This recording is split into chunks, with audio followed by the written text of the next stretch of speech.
Go! Julie va faire une présentation. Salut!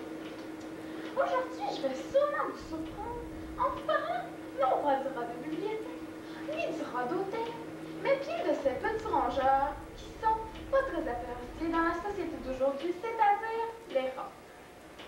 Nous allons surtout découvrir des informations sur le sourd-mulot et le rat noir.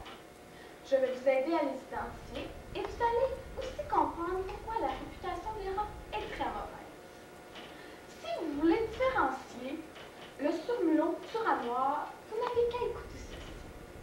Si la longueur de la queue est plus petite à la longueur de la tête et du corps, c'est un sourd-mulot. Par contre, si la longueur de la queue est plus grande à la longueur de la tête et du corps, c'est un rat noir. Vous avez sûrement déjà entendu parler de la réputation des rats qui, en passant, n'est pas très bonne. En effet, ces petits rongeurs sont très nuisibles pour l'humanité.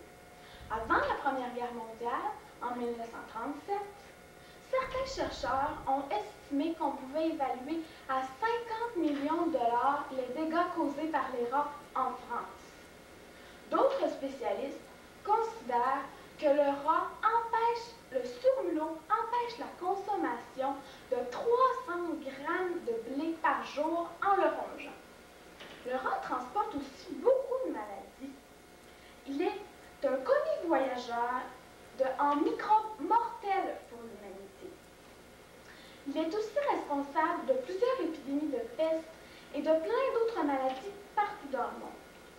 Bref, le rat est loin d'être un petit animal inoffensif que tout le monde aime. Il restera probablement toujours une cause de plusieurs maladies et de problèmes sérieux partout dans le monde. Alors, la prochaine fois que vous verrez un rat, allez-vous le regarder du même œil? Go!